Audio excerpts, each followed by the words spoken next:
There we go. And let me do a little thingy here. All right. Oh, goodness. I got hair. You can't tell in the light. Looks like I don't have hair. Just getting in. Just getting in from Rev Shabbat, Midrash. So, what's up, fam? Striker Shalom.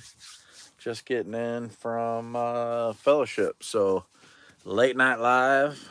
Loud's fixing to be in here. She's getting the kids squared away. And then, I don't know. I feel like fighting the internet. So, it should be fun.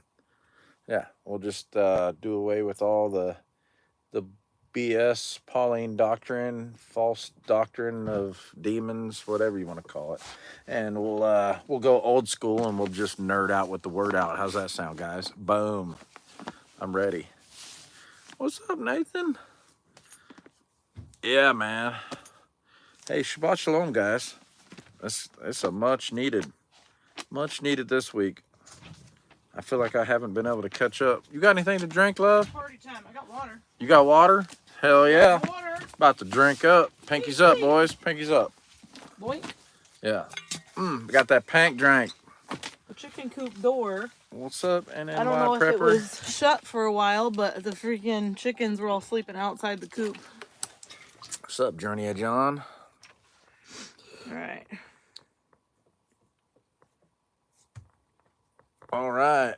What's this one here? Adelia. Isn't that? What's her name? What are you talking about? I don't know what you're talking about. I don't know. Maybe you're thinking Ophelia? No. Delia? No. What's the name? Brooklyn. Isn't that Oh, Brooklyn? maybe, yeah, it's yeah. Brooklyn. That's Yeah. what I thought. Yeah. Tracking. What's up, Brooklyn? Oh my God, I don't know what you're saying.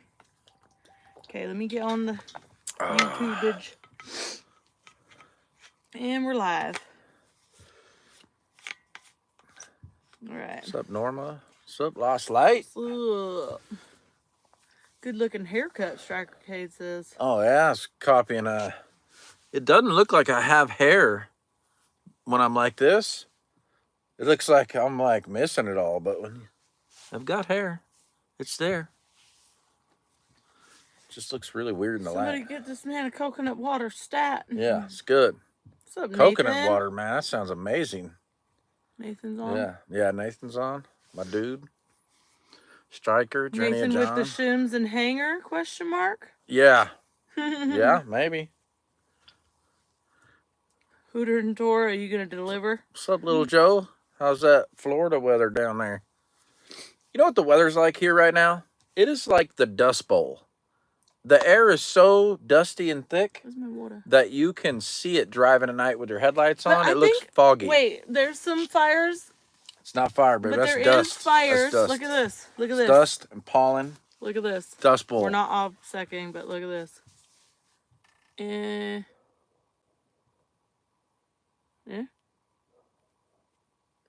It's dust, homie. That's just the sunset. No, look at it. You can see it on fire. Oh, is that hills that are on fire? Yes. Oh, who sent that to you? But look. Oh. And this is in that area. Oh. Two of them over in there. Their it's in their AO? Uh-huh. Oh, snap. Okay, so there's some fires too. It don't smell like fire to me. It smells like dust. It does to me. I was thinking we're going to have to sleep with the windows open. It's supposed to get down to like 50-something tonight, so that's good. But nice. I was like, if we have to sleep with the windows open, we're all going to wake up coughing. I don't know who you are, but you're probably just going to go in timeout because I'm assuming you're a child. Oh, no, man. Are we timing out people already? I don't know. Somebody's just coming on repeating stuff about random crap. Oh, what's up, Kim? I'm assuming it's a kid, maybe. I don't know. Why is it not playing? Not to talk business, but I don't know if you guys all saw we're up on Patreon. Actually, what happened is George, there's a couple Georges, so I don't know which one it was, but my buddy George, I think is who it was like, man, I was looking for you on, he left me a message on Patreon, and I thought, it was like, is he messaging on somebody else's Patreon right now, like talking to me? And then I realized that they unlocked my Patreon when they were like, it was like in some weird limbo thing because they were trying to like verify my identity, and he already had subbed as a Patreon, and I was like, oh shit, I don't even have any content on there because I was waiting to see what they were gonna do before I like officially launched it, and it was so it was kind of last minute. I was supposed to have like 20 videos up there on all different tiers, but anyhow, we're live on Patreon, not now, but you know, if you're into that kind of thing, we'll have some pretty good stuff over there that I can't put on the regular YouTubes because I'll probably go to jail. So No, we do not support the KKK.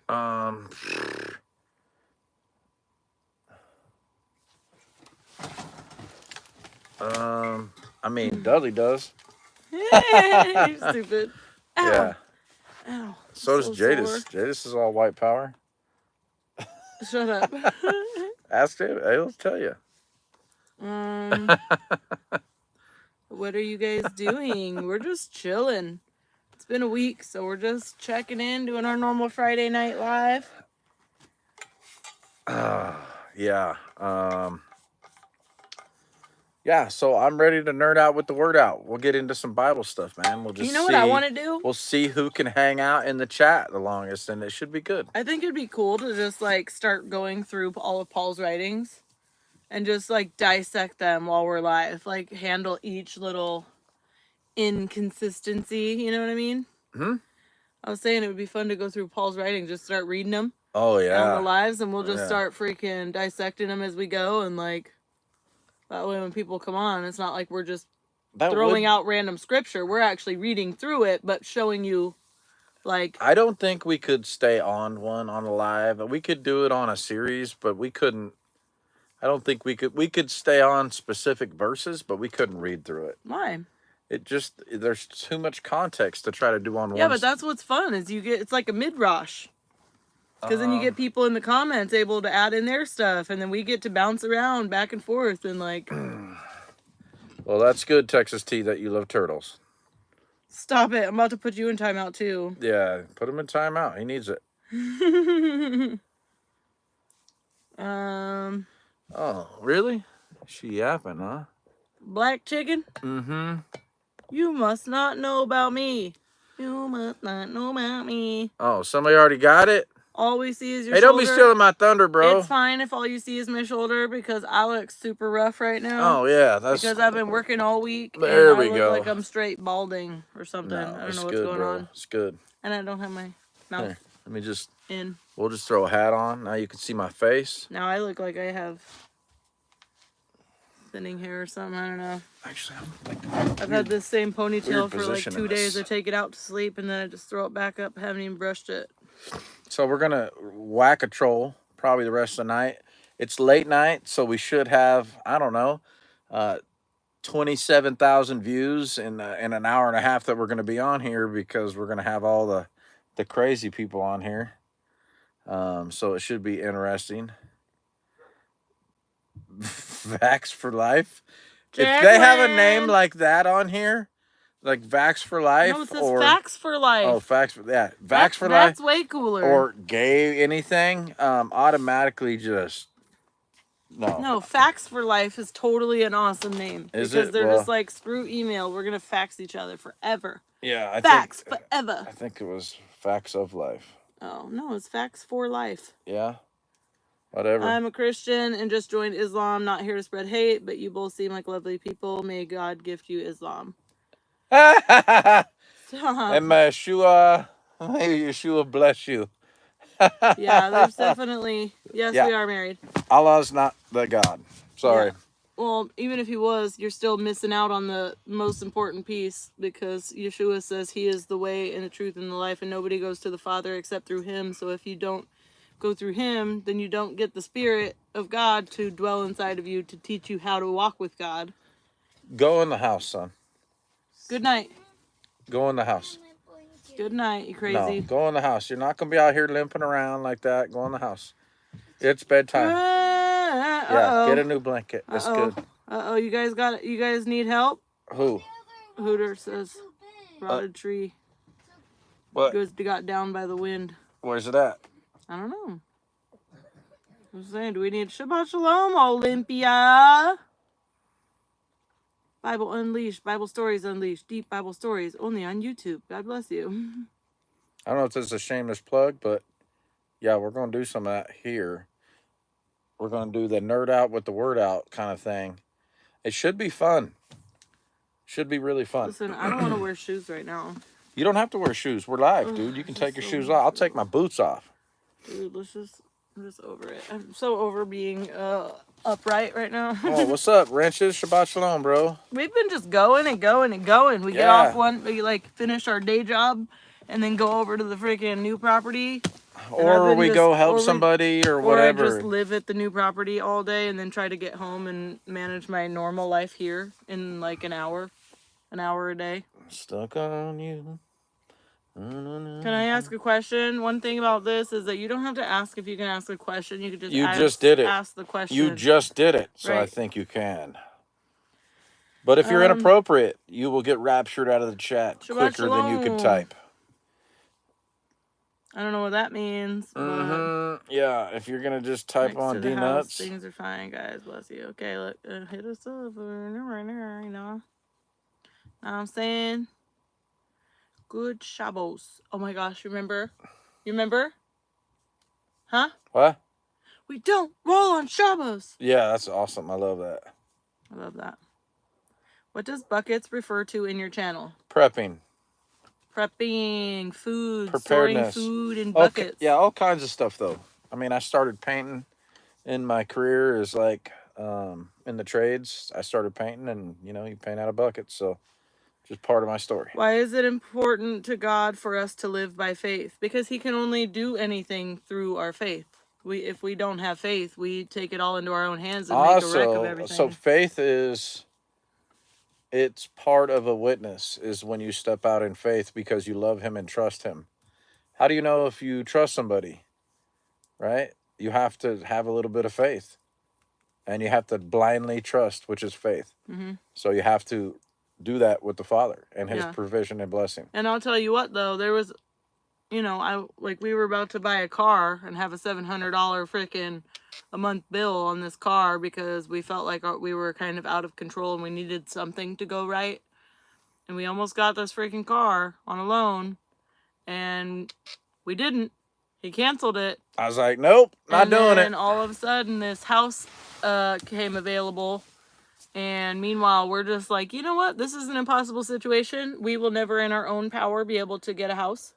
So, like, if it happens, it's going to be 100% by the Father. What's up, Ben Valley? And he provided a house and then also a car that we didn't have to pay for. See how that works? Car.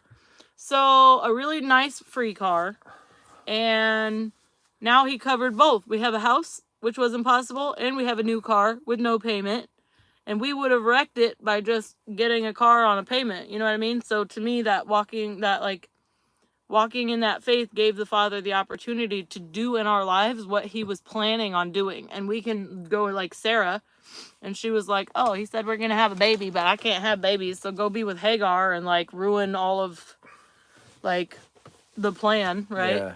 So it's important to know who he is and what he promises and what he says and what he wants. And then we don't have to worry about what that's going to look like or how to make it happen. We just have to be willing to be obedient along the line and seek his will and everything. Yeah, and patience and perseverance and long suffering, these are all part of what is required in love. They just are, man. That's the thing, is when you love somebody, you spend time with them, and when you start to get to know the Father's character, it's like, I kind of feel like you're going to do something, but this is taking a really long time in my time. Mm-hmm. Could you maybe hurry up? And he's like, ha ha ha, funny. Yeah. Yeah, wait 5 years, buddy. And you're like, 5 years? Imagine if we would have went out of desperation and just totally went and bought somewhere. All free will in it. Ended up super broke, ended up having a freaking whatever. Like, the whole thing could have been a hot mess, terrible house. We would have settled for something. And he had this property set for us that's like the perfect one for us, you know what I mean, with the perfect deal and everything. It was freaking rad. What's up, Haystack? So like his timing is perfect. His will is perfect. His thoughts are higher than our thoughts, and his ways are higher than our ways. Yeah. Yeah. So you just trust him, and he leads the way. And the more you surrender, the more freedom, not that he doesn't have freedom, but the more you give to him openly to be able to like guide you in your life. So if you keep trying to do everything yourself, you just go make a hot mess like we've always done. Yeah, and sometimes I think that's the point of perseverance, is to be like I trust you, but this is painful to be this patient Yep. and to wait. Right? And I think that's the point, is like he shows you how far you can really go. You can go way further than you realize you can.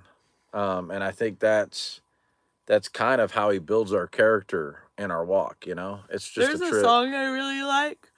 In it, she says, "I know you're good, but this doesn't feel good right now." And then the whole song is called "Thy Will Be Done." And so, like, ultimately, it's like, I don't know what's happening, but like, I trust you. You know what I mean? And he always sorts it all out. We just gotta wait it out, and it helps us to like, in that moment of like fear, or whatever. Like right now, my brain, we have a house now, and my brain, my planner, overanalyzer, logical, whatever, is like, we need to somehow be making way more money, and we need to be stacking it up, and this and this and this and this. And every time that comes up, it's like, okay, if y'all brought it, if he set this up, Oh, he brought it. He's going to provide the means for it, as long as we continue walking in his will, right? Oh, that's the thing. And so like we can't control it. It's sometimes it may be like, give us this day our daily bread, but I bet you every single day we're gonna have our bread. Yeah. You know what I mean? Yeah. It may not look like what I want with a big old cushion of savings, but or we'll have our daily bread and the bills will be paid. Well, so like if he blessed us with a little, and now he's blessing us with much, and so now we got to steward much, right? We have a lot to steward, and in that, like, we're gonna work for it, but he's also in the willingness to work for it. He's gonna make a way. Yep. You know. Somebody asked, do you use Graco sprayers? I do. I do use Graco, and I use Titan. And daily Chinese food, but listen. Who asked that? Nathan. Oh, if I use a Graco? Oh no, Nathan said. Oh no, that wasn't a question. Who said that? Hold on. Crab with a knife. Yeah. I think that's the same person. They're asking pretty like good questions. I think that's the same person that's been asking all the questions. I appreciate it. Storing up heavenly treasures on earth.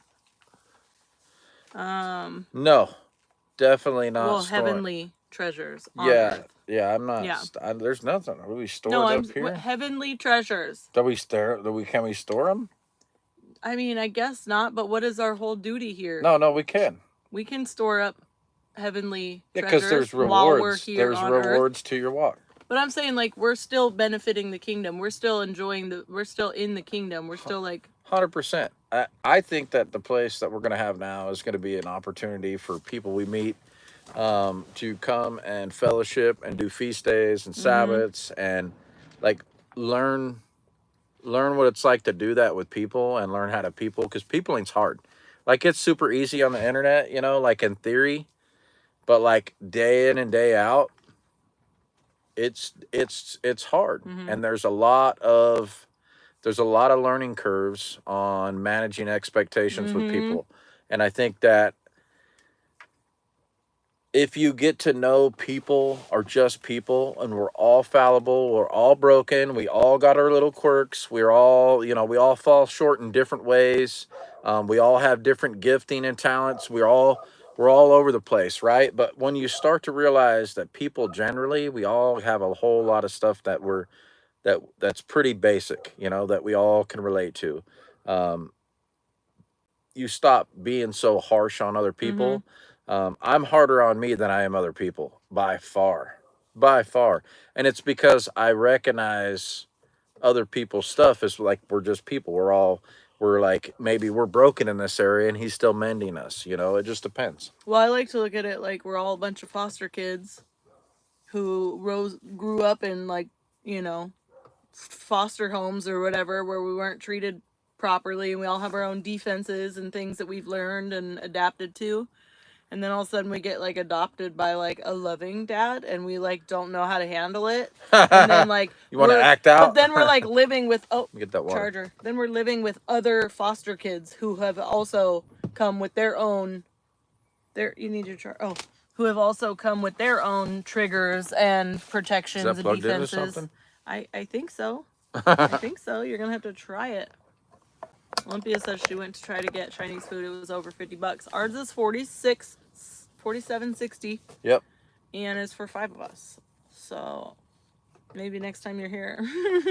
Yeah, it's all right. Mike Jam says faith untested. Where did it go? Faith untested isn't worth much. Faith tested and found pure ministers to God. Yeah. Hey, love, you can get up way easier than me and get past all this nonsense. Can you go shut that? Oh, yeah. Baby son left it open.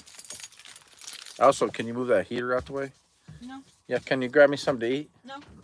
Make me a sandwich. No, I'm just playing. Yeah, I think that's part of it too, is that there's lots of, there's a lot of people that are just like, I just want to have the salvation card and then like live my life the way I want it. And hopefully God answers all my prayers like some magic spell. And it's like, it's so much more than that, because that's why he says, count it joy, my brothers, when you face trials, right? Like every time you go through a trial, either you can sit in it and decide like, this is crappy, I don't like it. Or you can look at it as a training opportunity where you're like, okay, my faith, like the reason I'm feeling this way so strongly is because I need to reconnect. Like, because I know for me, when I'm in my faith, like really strong, the worst things could happen and it just won't really bother me that much. Like I can still be like, hey, and then all of a sudden, if I like wander off and get distracted in the world, something minor can happen and it'll feel like the end of the world. So we've had much and we've had little, right? But when we're in our faith, even if we have little, it still feels like it feels like enough. You know what I mean? Here's the thing, guys. If you come from a really, really low life of existence, like regular people are here, right? Like you get up, you go to work, you pay taxes, you pay your rent or your mortgage, you pay your car payment, your insurance, you buy groceries, that kind of stuff. Like you're here, right? And you're getting by, you're doing okay. And then we've got the guys that are like just a little bit above that are like bigger houses, got the boat, balling a little bit. Not super, but like got a little extra, right? They're here. Well, I was way like right down where you couldn't even recognize it.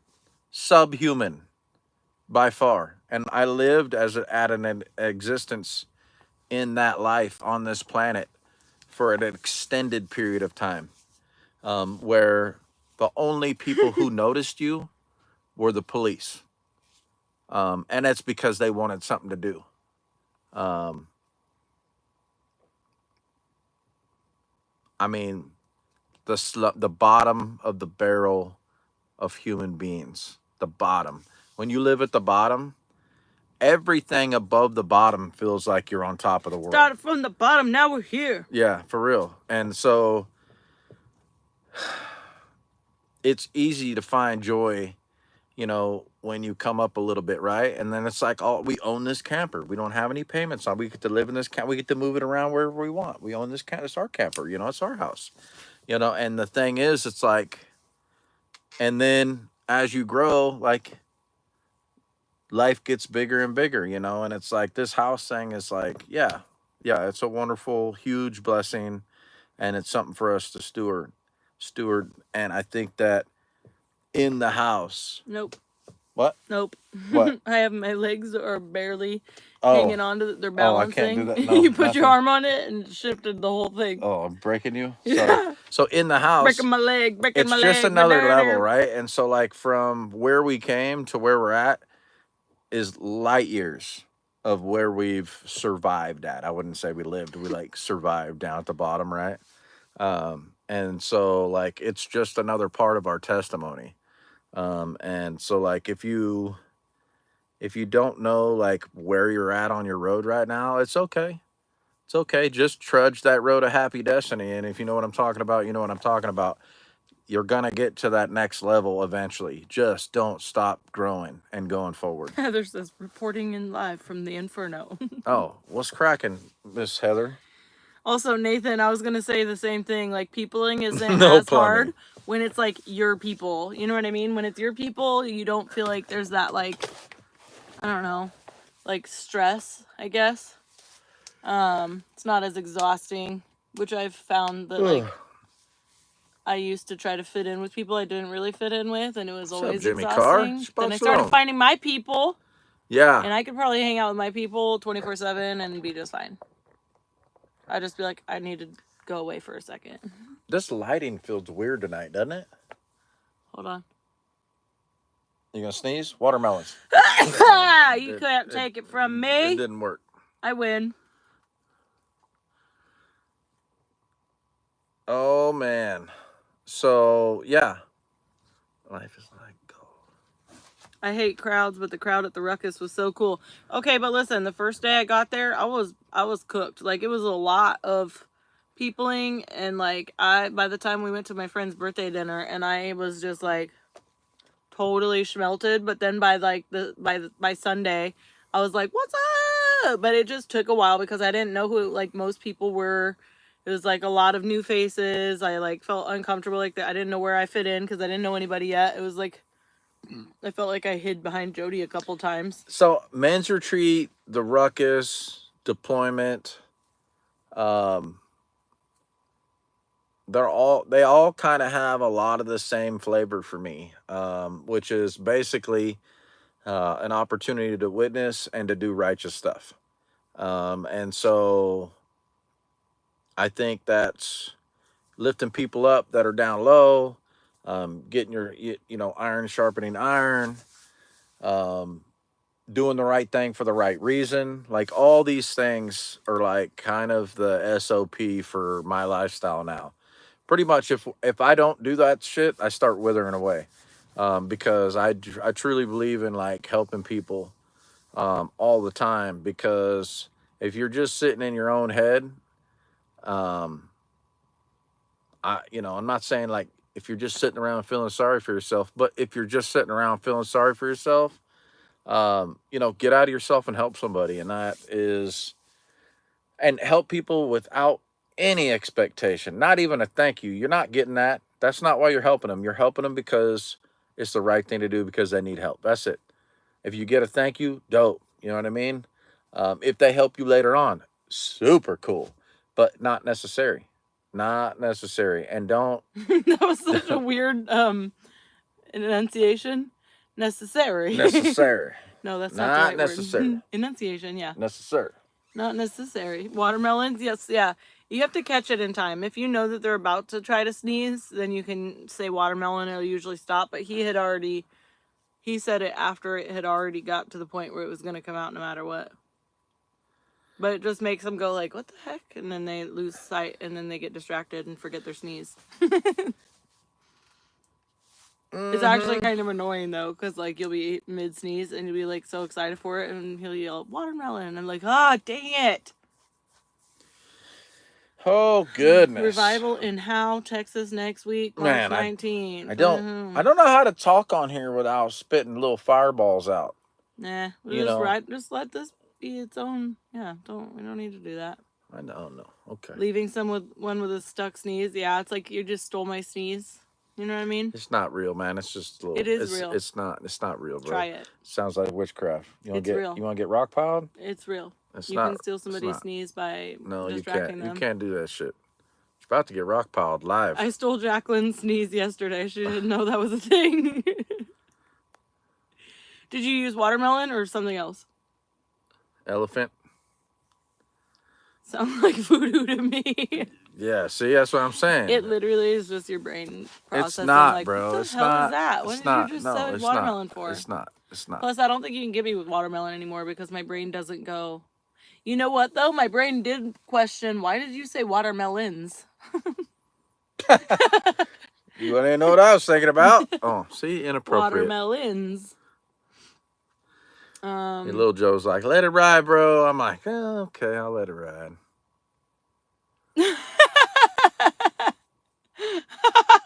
I can only imagine. That's freaking great. Okay. See. Mike Jam, nice to hear some real believers sharing their walks. I appreciate it. Yeah, I like that. I like that you like that. He puts his hand to the plow, then looks back, is not fit for the kingdom.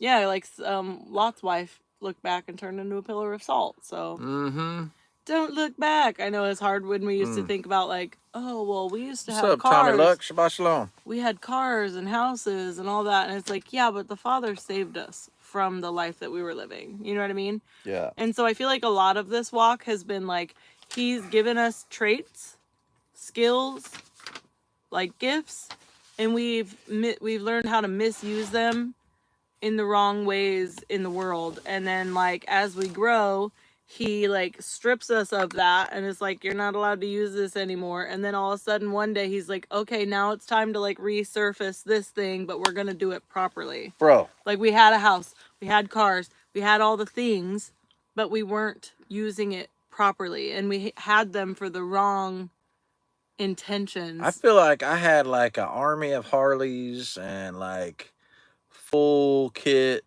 and like every kind of arsenal and gold chains and Jordans and all this different stuff. And I had freaking lowriders on Dayton's with all the switches, got front, back, and side to side. And he's just like, nothing. All right. Now you're in some Walmart slippers and in a onesie. This is what you get. And now we're going to start with 0, and we'll see how much of that matters. And, you know, like the stuff that he built me back with was like, it made everything else seem like counterfeit shit that I had. I had some Dayton knockoffs or some, you know, funny money, or, you know, I had some gold plated shit on. Oh, what's up? Joshua? Yeah, good to see you too, fam. Yeah, tear it down, build it up. Yeah, he stripped me down to nothing, man. He had to like get rid of all that. And the little bit of BS that I hold on to, like old slang or, you know, street knowledge or whatever, it's like when I think about like how I live my life, I don't even recognize that guy anymore. It's like not that I couldn't slip back into old behavior, but that's rough. But I couldn't live with myself and live the way that I lived before. And before it was just life, just how we got down. That's just how we lived. Is that like right by there? I don't know. I'm asking. Yeah. Yeah, that's rough on that fire thing there. It's all for a reason, man. You know, we're like my house. That's cold, Nathan. Yeah, we're gonna get rid of all the methamphetamine resin out of here. We're gonna clean it up all and the blue paint. Repaint it. No more blue paint. So much blue paint. No more Smurf Village. I tried to. There was paint drips all down the walls, and I tried to scrape off the end of them, but there's all the blue paint under them exposed. Listen. It looks like a straight galaxy. Hey, dude, no, listen. I'm pretty sure that was fluorescent paint, and that was a black light room. Yeah, bro. Yeah, now you get it. All of a sudden, you didn't know? No, because the bathroom is bright blue. The kitchen under the cabinets. So this house was built when psychedelics were really popular. You know what I'm saying? And it's a little bit different. Bright blue was the it was a little bit. They had some color scheme. They had some triple dip. You know, little blot acid things. They're probably. It shall have a thread of blue. Yeah, it had a thread of blue in it for sure. Yeah, for sure. Oh, dude, we had some problems today, guys. We had a scare. I think it worked itself out, but it was nerve-wracking. And I don't really know. We didn't get a conclusion to the matter, so maybe it worked itself. Y'all willing? It worked itself out. We'll just speak that into existence, right? So I hooked the washer up. You know, I fixed a little bit. We had some plumbing leaks from it freezing and the house being vacant, and some stuff froze in the wall and some pipes busted. So I opened it up and I fixed it and I repaired it, put back some new stuff. And so I hooked up the washer, and we were running the washer, and a little drain's fine. And We're then like, woo, the washing machine is working. and then I get a holler from the back part of the house in the bathroom, babe. I'm like, what? She's like, come here. I'm like, uh-oh. So I go in there, and the bathroom floor is like a swimming pool. And I'm like, no. And she's like, well, I don't know where all this water's coming from. And I'm like thinking the shower valve's leaking or something. I don't know. I didn't know where it was coming from. I was tripping. And then we heard the toilet gurgle. And I'm like, no. And I opened the lid, and the water had just gone like and gurgled down. And so I don't know. I was like, what's my Patreon account name? It's Buckets and Bibles. Yeah, it's on there. Hey, I made a video earlier. Just go on my videos, and there's a link in the description. Just click on the description, and link in the description you'll below. see it. But not right now. You can look at it. Don't get Patreon right now. Make sure to like and subscribe. Yeah, after Shabbat, have at it. I'm thinking about doing interviews on the show, guys. Be honest with you, I want to have people come out and do testimonial videos of how they've come to the way or where they're at in their walk. I mean, honestly, I just think it would be wonderful. We were going to actually start a channel a few years back, and it was going to be the word of their testimony. Yeah, the word of their testimony, and that was kind of one of the things. So I feel like that should be something on YouTube though for free. Like that should be it's a ministry type deal. You know what I mean? I'm not saying that I won't do it for free, but I'm saying that the preview, I think that the guys on Patreon will get it first. Mm-hmm. You know what I mean? Yeah. And I want it to be people that are comfortable with being on camera. You know what I mean? I want to be all up in your face, like, and what'd you say about that? No, like, not like that. Just chill. I'm glad that you went with her, Hemi, because she can't be trusted. So you guys saw on Bob's, man, Across the Table with Bob, me and him did, I think I was like the second or third person on a show. I don't remember, but we did a really cool interview where I kind of we chatted it up a little bit, and it was really cool. And I'd like to do that with other people. Like, we have a very interesting story, right? So, like, you know, she did what she did, and I did what I did, and like those two worlds collided, but should never be where it's at right now. And it's like only Father has that kind of sense of humor. But honestly, if you think about it, like every person, like I could tell my testimony to like my brother, right? It may not be as impactful as if I like shared TJ's testimony or somebody, you know what I mean? Like everybody has a different, and somebody may see it and be like, oh my gosh, I have to send this to so-and-so. And that could be like you know what I mean?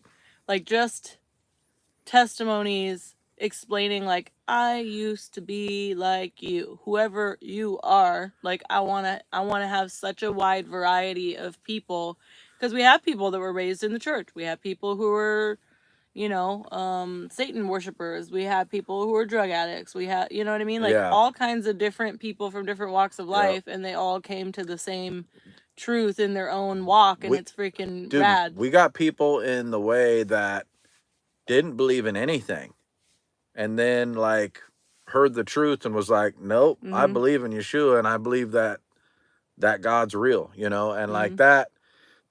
All the testimonies that I hear are so inspiring and good, and like people need to hear that stuff. And I think it's really important that the next time I do a testimonial, I need to give a really lot of context about how serious and what I believed, and how serious of a Christian I was in my walk in just the beginning, and how convicted I was, and what I thought truth was at that point. And then the turn, the discovery, like the scales being removed from my eyes. What's cracking? You just hit the wall? Yeah, the words are blurry now. I can't keep up with the shalom onslaught. Haha, shalom to all of you. There's so many shaloms. Yeah. I don't know who's shaloming who, what's but up, hi. Mark Chase? Wrenches, Ben Valley, Journey of John. Man, I love all these people. Nice to meet you, Ian Watts. Official. Yeah. Shalom avalanche. No, we're not shalom avalanche. It's the opposite though. It's the that- coming in shalom, not the Yeah. going out. Yeah, the going out is the shalom avalanche, like when we're like, it's like aloha, you know, it's like hello We'll call or it goodbye. the shalom flood where it's rising, and then the shalom avalanche where it's going out. Yeah, the shalom flood that's a good terminology. Hey, that's not bad for being smoked, homie. And retarded. You're not retarded-ish. You should, okay, but listen, I don't have, so like the tism, right? I don't have a lot of street smarts, but I'm very book smart. And so he always used to get on to me all the time, like, do you not have common sense? Like, I don't understand the point. Like, how am I supposed to just know all this stuff that everybody's like, it doesn't make sense. It's common knowledge. But like to me, like give me a book, I will study the crap out of it. I will give you like word for Hold word. on. Like, So let great. me. So she's super gullible, and I can't tell you this story about magnets, but I will tell you a story that is basically will sum it up. Is that I have said stuff to her, just messing with her, that has brought her to tears because she thought I was serious. And then I had to like stop crying, laughing long enough to tell her that I was kidding. Okay, but then he cut his finger with a freaking hook blade, and he's like, "Babe, I gotta go to the hospital." And I'm like, "Shut the fuck up. Like, whatever, you're dumb." And he's like, "No, really." I'm like, "Are you serious right now?" He's like, "I'm serious." Hold on. No, I didn't. And I'm all, first I said, "Hey, babe, I hurt myself. I'm probably gonna have to go to the hospital. Can you get my med kit? It's next to the bed. It looks like this." And she's like, "Whatever, blah, blah, blah." And I'm like, "Hey, babe, for real." And she's like, and she wouldn't believe me, right? Because I mess with her all the time. It's kind of my fault. But the point of any of it is that she doesn't know a lot of stuff that regular people pay attention to. She just doesn't pay attention. That's not how her brain works. But she can go to the contractors board in Oregon and like proofread the book really quick and do a 3-hour freaking closed book test and pass her first try. Like super smart. So like she just is different, you know. Different is like kind of cool. But it works because he was like raised on the streets and can't read very good. So like it's a good match. The streets ain't got nothing to why I can't read good. I'm saying I'm not street smarts, but I can read good. Yes. You got the street smarts, but you street smarts, that's hard to say. Yep. But you don't read good.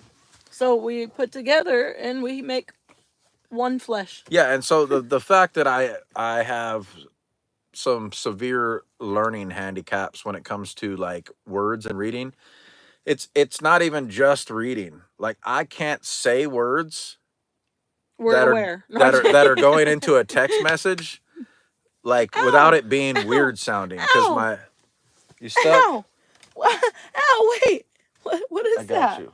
Ow! Your laptop grabbed it. Damn! I just my hair got pulled by nothing. Mm-hmm. How rude! I rebuke you. How rude! No, so I don't really care about it, and it sucks. But the truth of the matter is, it's kind of a miracle that I've made it this long without being able to read. Like I'm not tech smart, none of that stuff. Like if you send me a long email, guarantee somebody's proofreading it to me, just because I'm retarded. Not really. I just don't. My comprehension's really poor. And if you ever get a message back from him, you'll probably have to proofread it yourself. What's up, Lone Star Living? Shabbat Shalom. Yeah, and so like that's one of the things. It's like,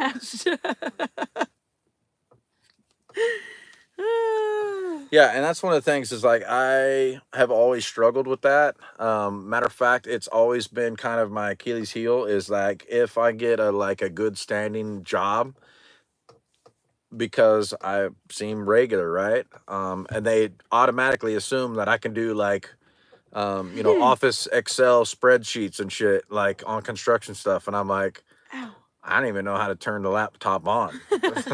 Like, what do you do here? He's like, I can build stuff real good. Yeah.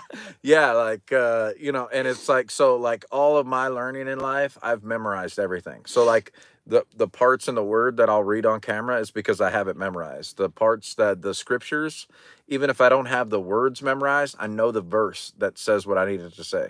And so like, it's the same. Like there's chapters in books that I have fully memorized. And that's Wow. just the way my brain works, because repetitive, I have to do it so many times. I listen to the Bible audio, and that's how I memorize what it says. It's not that I actually sit there and read it, because I've only read one book besides children books. I've only read one book my entire life. That's something you guys probably don't know about me. One book my whole life. It was the book of John, and I was doing a little 30-day stint in a county jail in North Texas. And it took me a whole month to read it, to get through it. And I read a little bit every day, as much as I could stand, before my eyes started to cross. And it took me a whole month to read it, and I remembered like this much of it at the end. I just don't have, that's not part of my skill set. But he has a really great memory, so he can hear something or go somewhere or see something, and he just has it like memorized. I can watch you rebuild an engine and almost know step for step how to do it. Yeah. Just by watching you do it. And I'm not. I have to do something like 4 or 5 times, because What's up, Tuna? each time I do it. What's up, Saucin? Each time I do it, I'm understanding a different part of it, because in the beginning, I'm only able to process certain pieces at a time. So as I do it like 5 times, I finally understand the entirety of it, and then I could do it. But he's like, how have you been here like 6 times and you still don't know how to get here, and you have to use your map? I'm like, I just don't. Like, every time I leave Bob's house, I always end up if I get to your house one time with a map, I can get home without it, and I can get back without it usually, even if it's got 10 to 20 turns in it. Yep, I can still do it. I get lost trying to find the grocery store, and I make like a couple turns. Ford Falcon parts. What was that sound? That was a burp. It was in your stomach, though. I heard it in your stomach and your mouth and your throat. That was interesting. Yeah. I guess that's how a burp works, though. You just got the full effect. You're like right on my side where you'd be able to hear all of it. So you're welcome. Yeah, science. It's not as impressive as I thought it was. No, it's actually kind of gross. It's just anatomy. Yeah, that's it. Oh, dear. Woo! Oh, man. That's the demon coming out. Oh, I had a 63 Falcon. Dude, you know what, man? I like Ford Falcons a lot. But you know what I really like more than that is I like a 66 Buick Skylark. And that, if I could get a 66 Buick Skylark and like set it up as my little hot rod, that would be cool. And it wouldn't even have to be like show car. I'd probably roll that thing primered out and be totally happy.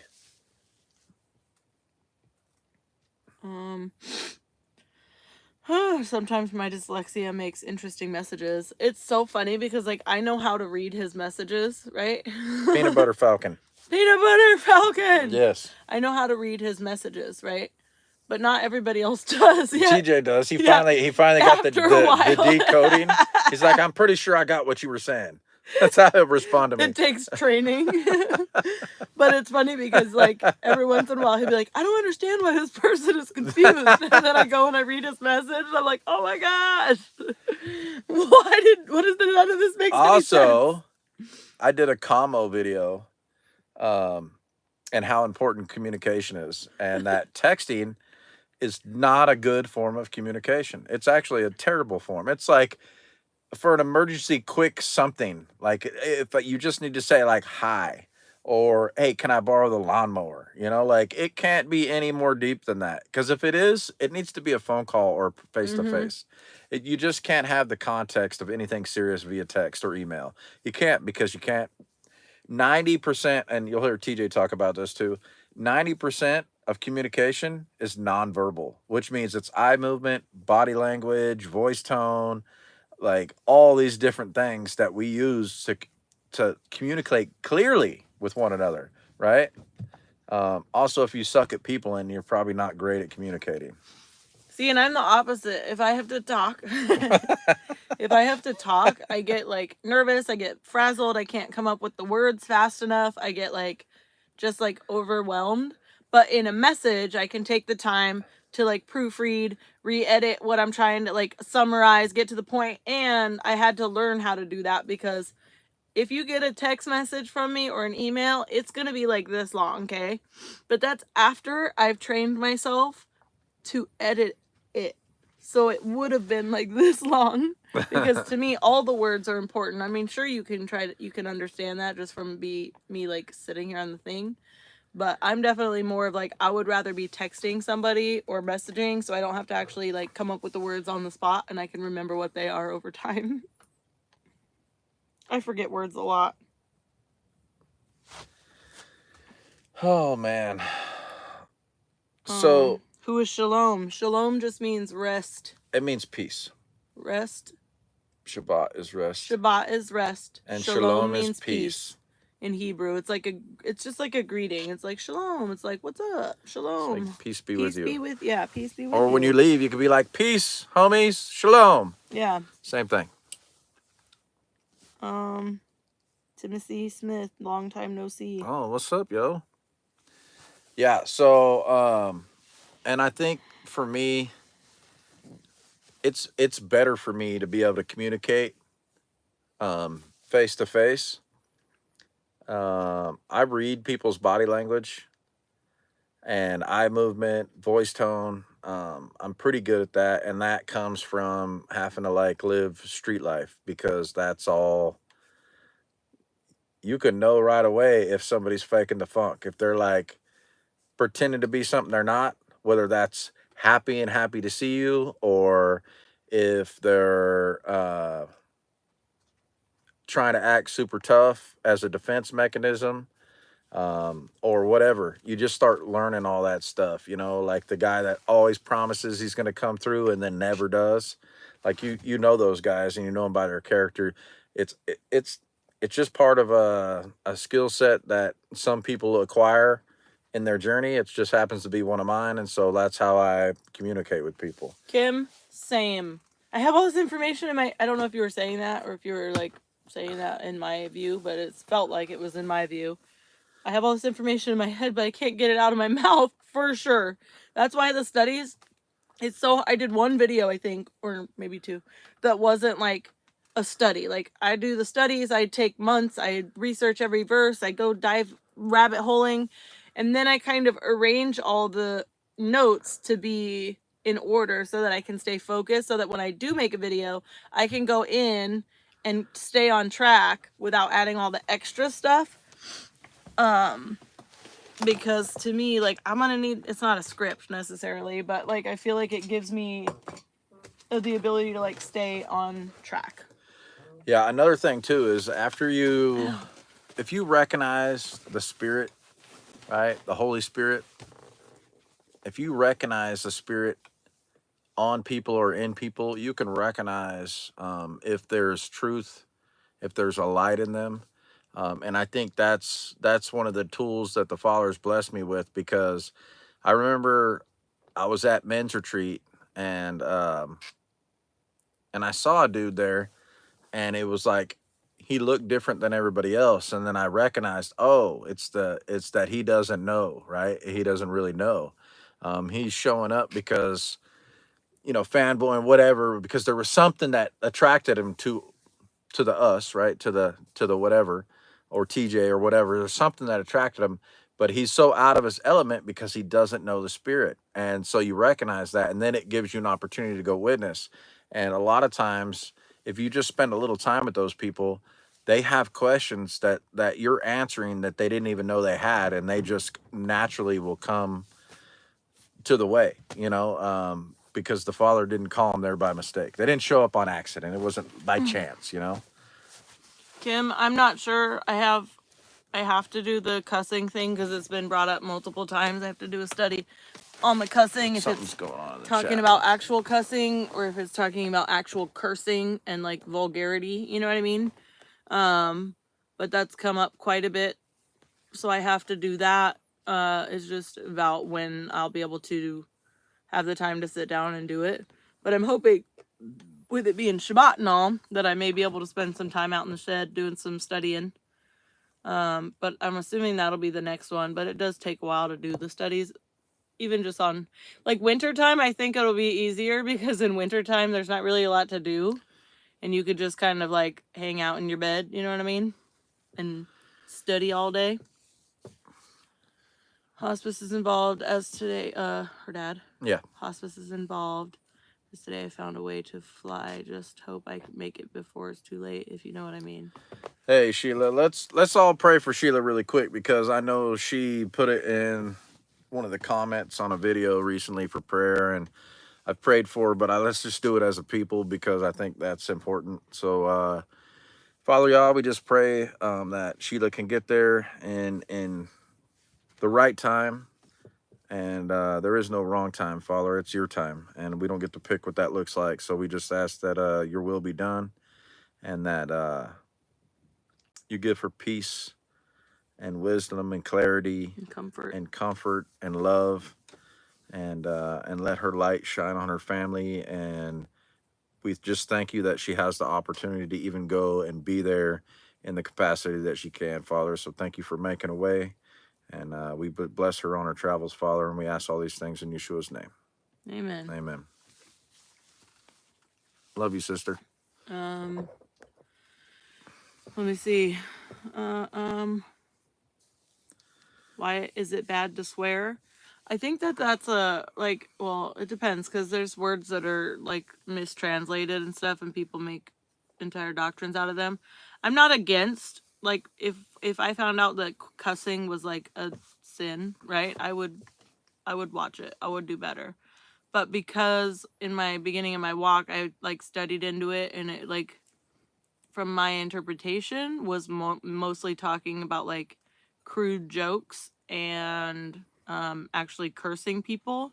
Like putting a curse So on, like saying, like I wish you would die, like stuff like that is like a curse. yeah, but it's been brought up a couple times recently, so I feel like it's like on to the account of 2 or more witnesses, right? So I'm gonna study it. Somebody specifically asked me on here if I would study it and let them know what I found, and I never did yet. We So are super duper busy, like super duper busy. I don't even know. This Shabbat is supposed to be restful, but the truth of the matter is that I know there's some massive storms going through, and that um, helping people is a huge part of what heals me, what makes me whole. And I can't not go help people when they're in need. And so I'll be kind of glued to my phone a little bit on just keeping up with some of the chats that we have for Grindstone, and also watching weather reports, Ryan Hall, and all that, Max Velocity, and all those guys that are out there actually, keeping people informed. But it seems like there's going to be some pretty heavy storms going through, and there's going to definitely be people out there that need help. And that thing about Grindstone is that I know specifically that Grindstone really looks to help people who are trying to figure out groceries on Tuesday, and Wednesday they don't have a house, or a trailer, or a camper, or a shed, or anything, like their stuff's been erased. And so there's a no, huge part of us going no. and stewarding to people that are in real need, not people that are in the super nice neighborhoods that got full coverage insurance on their houses and they're squared away. Not that we don't help those people, because we do, especially on the SAR stuff, the search and rescue.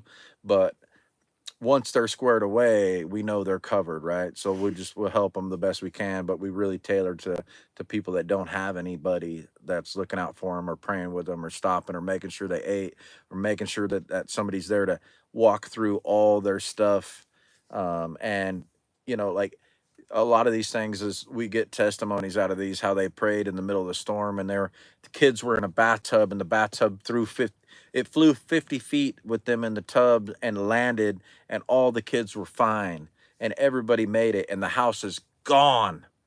And just miracles that happen like that. And like, have an opportunity to go, and what little stuff we can salvage out of the fields, of memories or personal items, we get to go and just hand pick those with them, and make sure they're squared away, and get them a room if they need, or help them rebuild their house, or whatever we can do to help.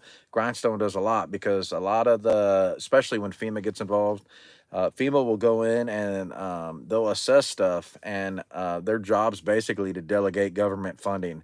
And with that comes FEMA contractors. Now, FEMA contractors are coming for the money. They're there to make money. They're not there to help people.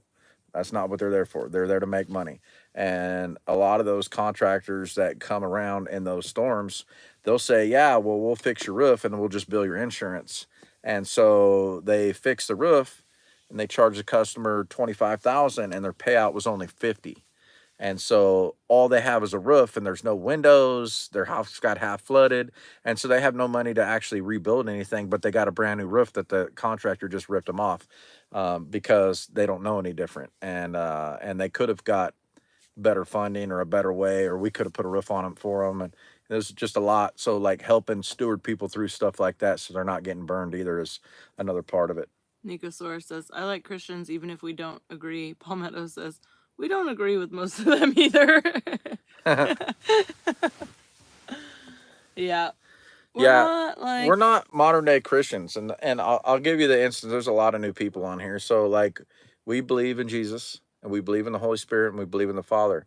But we also believe that that because we believe in Jesus, that we're grafted into that family that's already established. God always had a people, a set apart people from the beginning of time. He's always had his own people.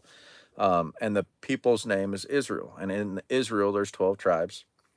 Only 2 remained in the land, kind of.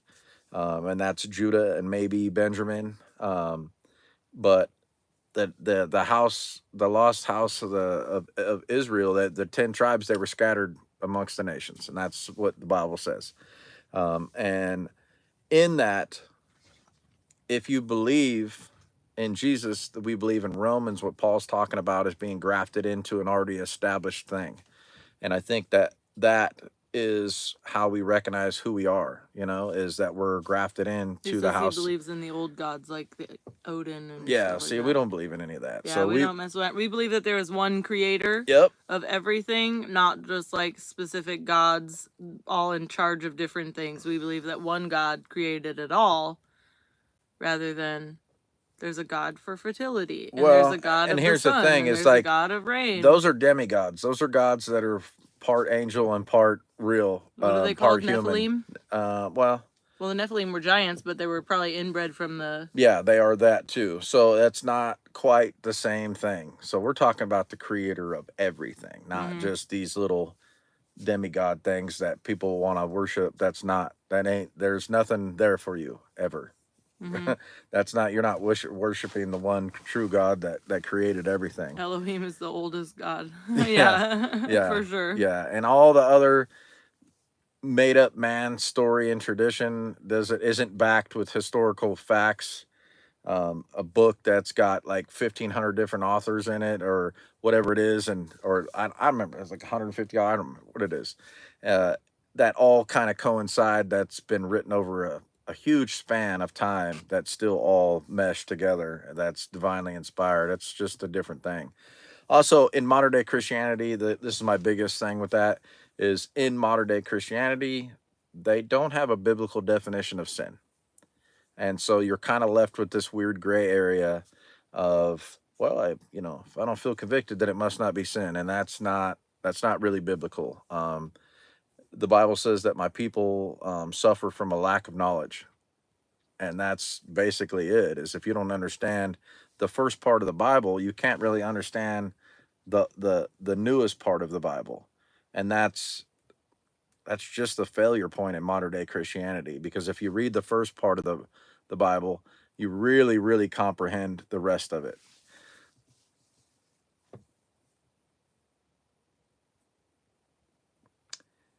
Yeah, I mean, either way, we get to walk with our God daily, and he leads us and teaches us.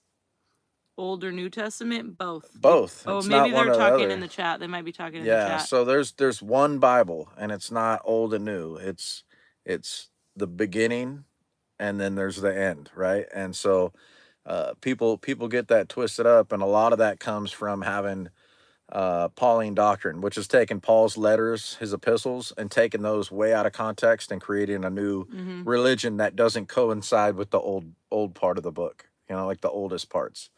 And that's not biblical. Yeah, Paul is totally in line with every other person in the Bible, including people from the New Testament, but people made Paul say something else, even though Peter tells us that Paul's gonna be confusing and people are gonna twist it and be led into lawlessness. Yeah, well, the thing is like the renewed covenant, people believe that they're just Gentile believers, and there's no there's no covenant with Gentile believers anywhere in the Bible. There's nothing that says anything about that at all. Actually, it's prophesied that the renewed covenant's between the house of Israel and Judah, and that's who it's with. And that's, you can read that in Jeremiah 31:31. And I so never understood the concept of sin. Why would you be punished for things like disagreeing with your God? Well, I mean, like, if you eat a lot of sugar, you're going to have problems. If you drink a lot of alcohol, you're going to have problems, right? yeah. So, like, everything that he has said not to do, it all has an effect on us spiritually, mentally, or physically. He's not just a mean God putting out weird rules. Like, it's like he put out a user's manual for how to be a human in the design that he created humans to walk in. Well, and that's the thing, is modern day Christianity kind of leaves it up to you to decide what the rules are, and that's not quite biblical. And what I mean by that is, what if there's a set of rules, right? They should be just and fair for everybody, because isn't that how God is? But in modern day Christianity, there's a lot of hypocrisy, and the same thing in Judaism. There's a lot of hypocrisy. It's like, it's okay to do this for this guy, but not this guy, and it's just really muddy. The thing is the biblical definition of sin is breaking the commandments. That's at 1 John 3:4. It's lawlessness. Like, it's like, what law are they talking about? They're talking about the law that was given from Moses, like, to the people from God. And people think that it's so different than that. And it's not. I mean, even most modern day Christians can agree that the 10 Commandments are in play today, but nobody keeps the Sabbath, not even on the Sabbath day, right? So they just follow traditions that says, oh, it's the Lord's Day, Sunday, the Lord's Day. It's like, that's not biblical. That's not a day that people worship the Creator on, and it never changed. The God doesn't change. He's the same always. They said, oh, hands come off if stealing. People forget all about that. The problem is that, like, in your own willpower, you can cut off your hands, you can gouge out your eyes to try to stop sin, but sin is inevitable. We're all in a fallen state. So that's the whole point of Yeshua coming, is that he frees us from sin. Not just like he removed what sin was, he actually trains us and walks with us and teaches us, Striker. teaches us how to stop sinning and what sin is. So he wants us to, if you're trying to earn your salvation, you have to remove your body parts. If you're trying to rely on works for salvation, you're gonna be handless and eyeless with no salvation, because you'll still sin. But with the Spirit, he leads us into righteousness. He teaches us righteousness. He frees us from sins. What is righteousness? Right? You guys know it in the chat. What is righteousness? It's in Luke. It's blamelessly walking in the commands of God. Right? What commands? Do we get to pick and choose? And I think that's part of it. Hey, don't time out people if they're argumentative, because we're planting seeds, and I've seen them in the chat, and it's okay if they're arguing, but the truth of the matter is we want them to be able to speak their mind. 2x4 to the middle of his head. Yeah, and so not today, Satan.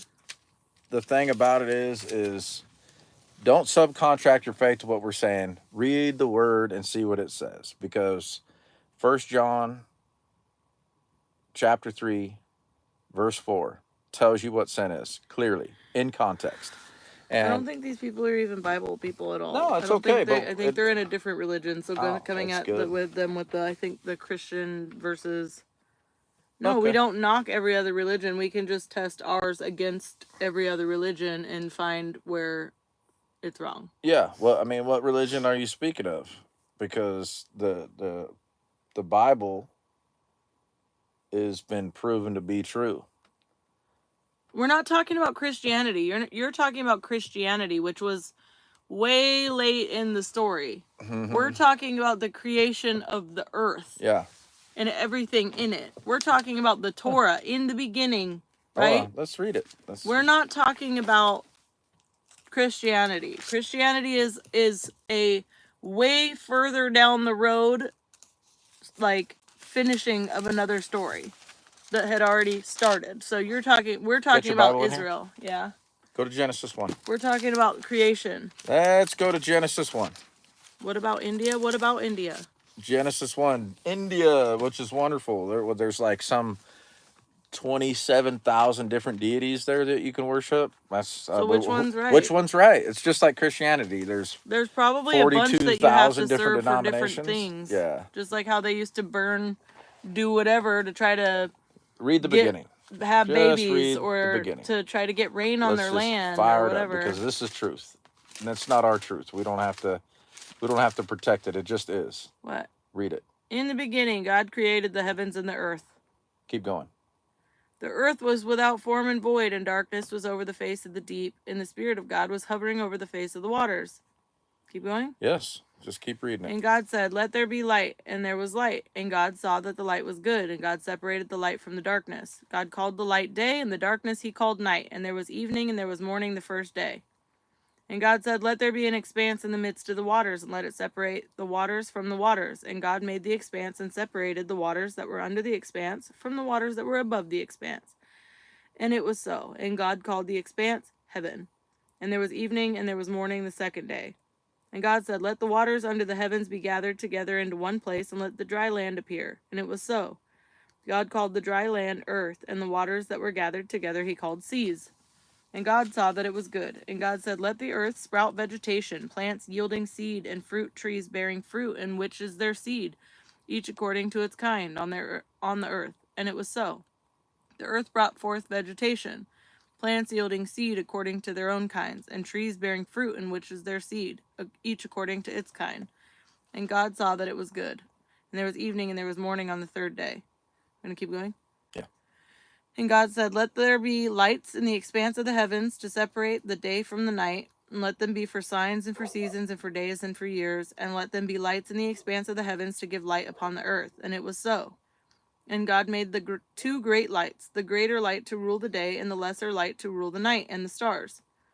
And God set them in the expanse of the heavens to give light on the earth, to rule over the day and over the night, and to separate the light from the darkness. And God saw that it was good. And there was evening, and there was morning on the fourth day. And God said, "Let the waters swarm with birds of living creatures, and let birds fly above the earth cross the expanse of the heavens." So God created the great sea creatures and every living creature that moves, with which the waters swarm, according to their kinds, and every winged bird according to its kind. And God saw that it was good. And God blessed them, saying, "Be fruitful and multiply, and fill the waters and the seas, and let birds multiply on the earth." And there was evening, and there was morning the fifth day.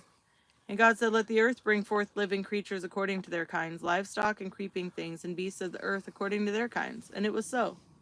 And God made the beasts of the earth according to their kinds, and the livestock according to their kinds, and everything that creeps on the ground according to its kind. And God saw that it was good. Then God said, "Let us make man in our image, after our likeness, and let them have dominion over the fish of the sea, and over the birds of the heavens, and over the livestock, and over all the earth, and over every creeping thing that creeps on the earth." So God created man in his own image. In the image of God he created him. Male and female he created them. And God blessed them, and God said to them, "Be fruitful, multiply, fill the earth, and subdue it, and have dominion over the fish of the sea, and over the birds of the heavens, and over every living thing that moves on the earth." And God said, "Behold, I have given you every plant yielding seed that is on the face of the earth, and every tree with seed in its fruit. You shall have them for food. And to every beast of the earth, and to every bird of the heavens, and to everything that creeps on the earth, everything that has the breath of life, I have given every green plant for food." And it was so. And God saw everything that he had made, and behold, it was very good. And there was evening, and there was morning on the sixth day. Everything with the breath of life. Now, you guys have all seen things that die, right? And when they die, they don't look the same. They don't look like they're asleep. There's something missing, and we all know that. And so, for me, the testimony of life and love and a creator, part of that comes from being able to, like, discerning death. When you see something that's an ESV version. When you see somebody that you've loved or somebody that you've seen alive and then you see them dead, they're not the same anymore. Their spirit has left. And that spirit, that breath of life, that thing that the Father, the creator of the heaven and earth put in them, is no longer there in that vessel. That's how I know he's real.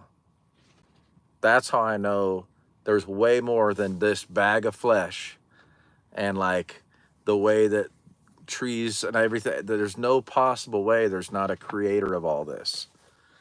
It's not just by chance. And it's like every god out there is some sort of creation.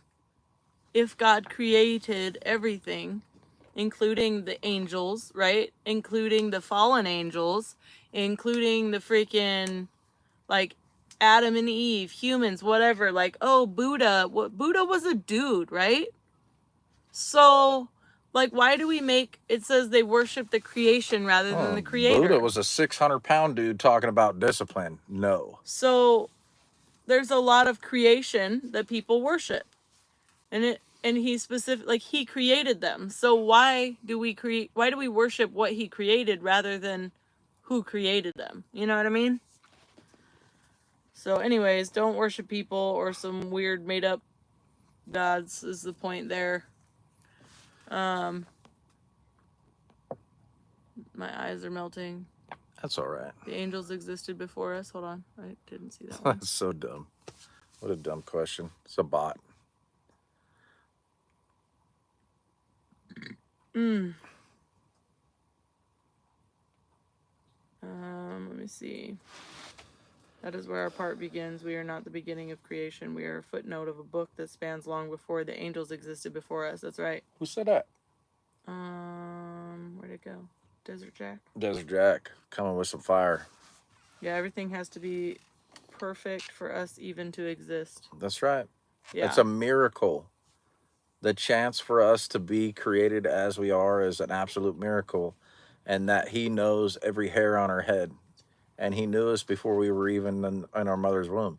That's because we came from him, you know, like he knows. And, you know, like there's one dude, gosh, I wish I knew his name because I quote him a lot. But he says that my God is not restricted by time, matter, space, like all this stuff. And the way that he describes it, it's like, yeah, that's it. Because none of that our little brains can try to like grasp the concept of him. He is beyond us. Yeah. In every way. And like if you were outside of time like he is, just imagine that I put this book in front of you, and in this book it has a little photograph for every moment of your life, right? And you could see the whole thing beginning to end, right? Because you're outside of time and you can see how it goes, right? And so that's like just a little tiny peek of what we can just comprehend in our mind. That must be a million times more glorious and awesome than that. Well, even think about this, like every god out there, every so-called god has some sort of image that represents them, right? Our God literally says, do not try to make an image and worship it. Yeah. Because we cannot contain who he is, what he is, any of that. We cannot contain any of that and anything our human brains can process. So, like, trying to say, oh, look, he's a dove, like, minimizes who he is, really. Because he's not a dove, right? Like, he's not a fish. He's not a freaking cross. Like, all of these things are things that he's created. Yeah. But he is so incomprehensible. No, yes. I don't even know if that's the right word. That's it. We cannot comprehend him enough to ever put him in an image. His being is so powerful that what he could only show like the back of his shoulder to Moshe. And like Moshe was glowing so bad he had to wear a veil. Like that kind of power and glory. That's I don't think that they even had the right words to describe how powerful and glorious it was. You know? Yeah, Striker Cade, that's blasphemy and idolatry. And I feel like that's the thing is like people don't even really get the point of what idolatry is until they start kind of understanding the Torah and how it was used and how it was practiced. And like it is in every part of this world. You know what I mean? Yeah. Idolatry is everywhere. Yep. Yeah, he says, I am. That's right. He Yep. just is. Yep. He is. You know what's funny about he's the great I am, right? He's I am that I am, right? And then what's Messiah say? I don't know if you can see these, right? I am the way. Right? So like I am, and then Messiah is the way, right? And so I put those two together, which are it's very interesting. And you hear truth in just little things in the scriptures that actually light your path. And when you submit to what the Father's showing you, and you start to do the things that you're convicted of, that you see, he says to do this, so I'm going to try to do that the best of my ability. That's when your obedience starts to produce fruit, and that's faithful. That's what faith looks like. And there's a lot of like our traits that we like that have protected us and stuff. And like it's like when we start walking with him, he like says it's okay. So I had this vision, I guess, at one point. I don't know if it's a vision, but ultimately it was right at the beginning of my walk, and I was seeing lots of like metaphorical like things, right? Metaphorically?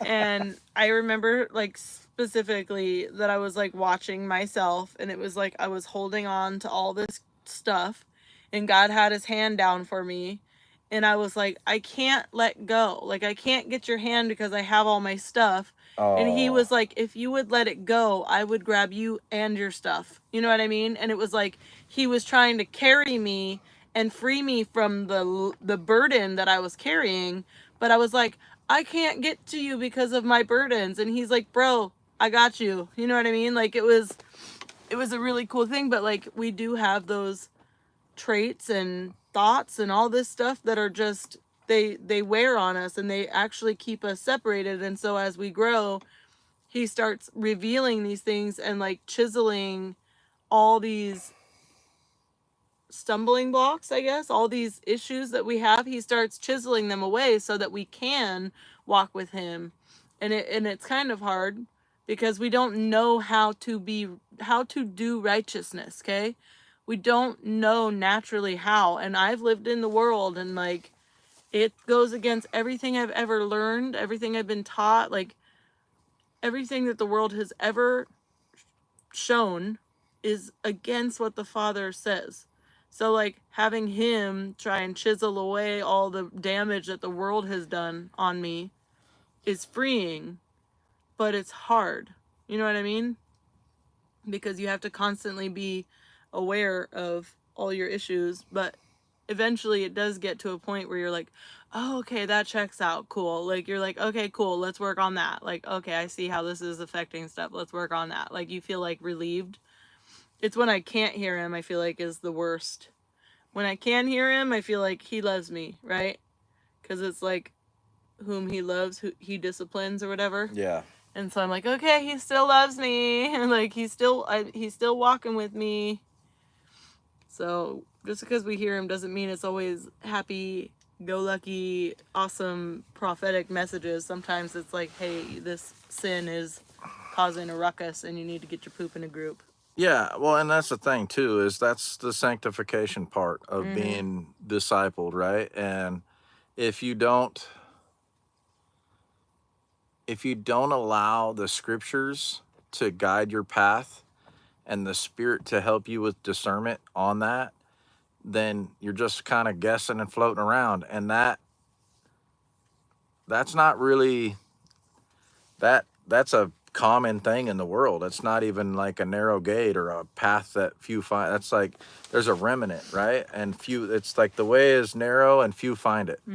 And so like It when even you says many are called, few are chosen. yeah, and so what we're doing right now is all we're doing is every once in a while somebody be on here and they'll hear just one little mic drop of truth that will hopefully plant a seed that later on will blossom into something if somebody else waters it and the Father chooses to make it grow, right? And that's not up to us.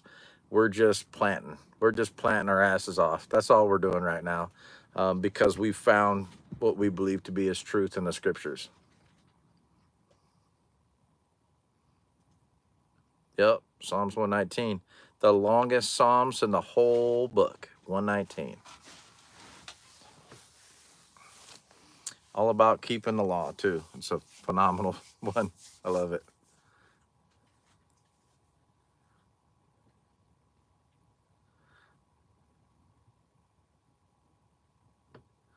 Is vacation a worldly benefit? I mean, depends, I guess. How can we do it? Only by the Spirit. That's it. It's not a man-made book, but you can believe that if that's what you choose. You got free will. All right. Well, you ready? I'm just checking on the. Is vacation or worldly beliefs? I don't understand what that means. Interesting. I'm super duper cooked though. Yeah, I'm super duper cooked too.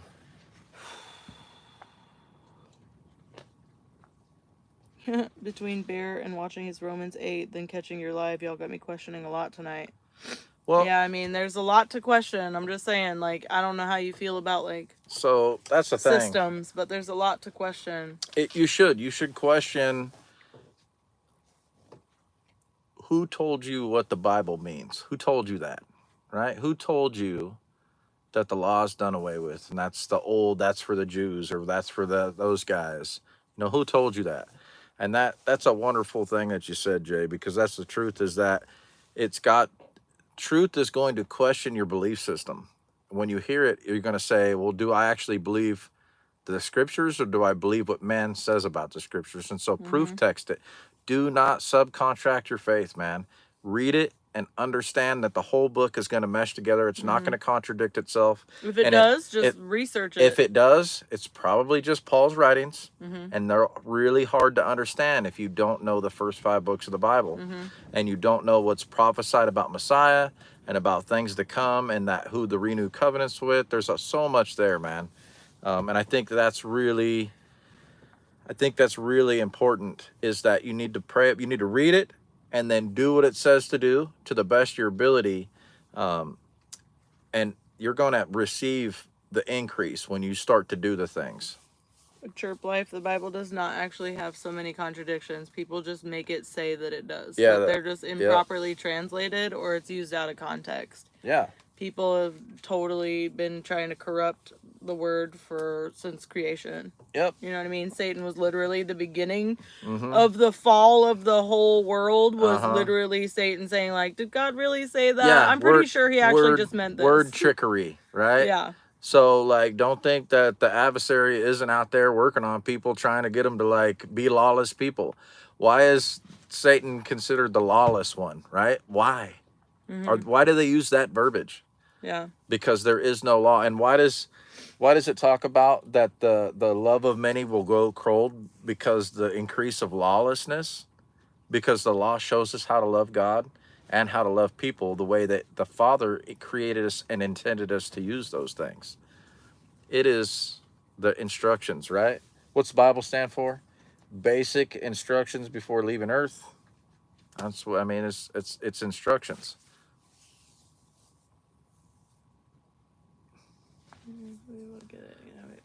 Yeah. So when you get the scriptures, man, make sure that you've got a fairly easy to read standard English like translation, because the scriptures, to compare it to, it's got some Hebrew writing and Hebrew enunciation. The monster under your bed is probably a demon. Yeah, and you'll probably need it just to break down some of the words so that you understand. Also, I want you guys to know that English is a terrible translation of the original manuscripts. It's terrible translation. It does not translate the same in Hebrew, Greek, or Aramaic. It does not translate very well at all. And so you got to learn the languages your Bible was written in to understand the definitions in those languages. And if it's demon, then God is definitely real, right? Yeah. Yeah, See? listen, there's people that are like, I have blah blah blah happening, and it's like, no, you're battling with the demonic, and you're still effing with it, and you haven't been willing to leave that life, but you have you have the ability to be free from that.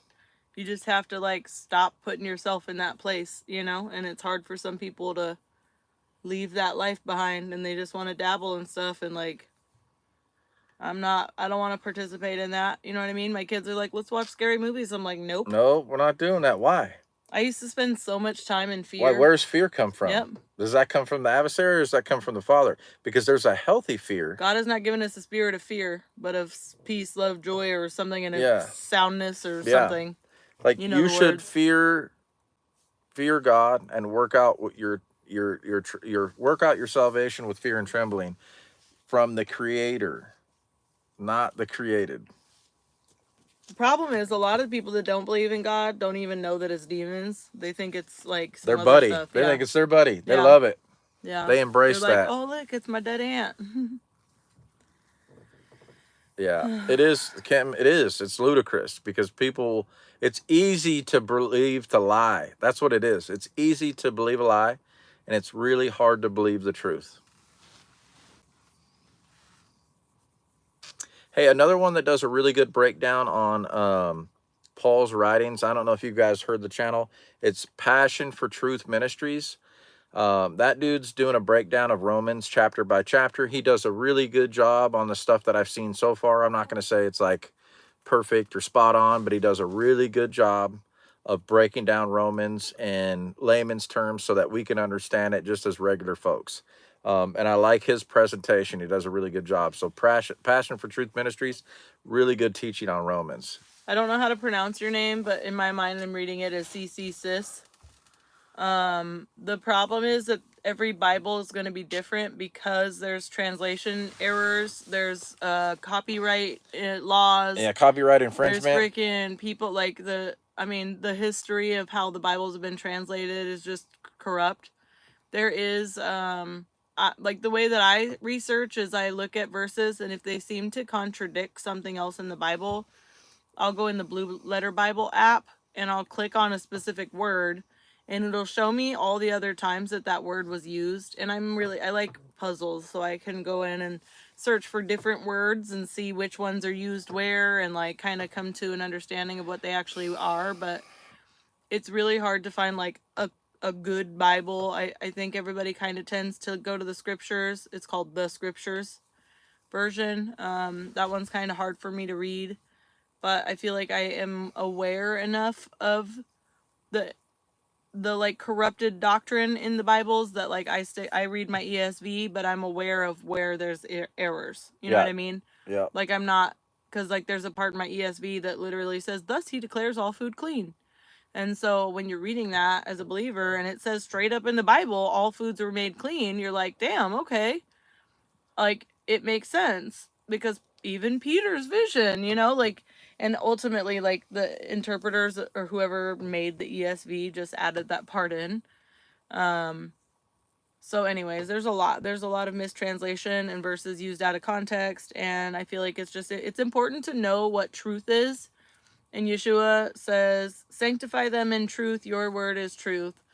So if we know the Father's rules, if we understand what he wants, like his will, what his will is, what sin is, what we are supposed to do, what we aren't supposed to do, it makes reading the rest of the Bible easier.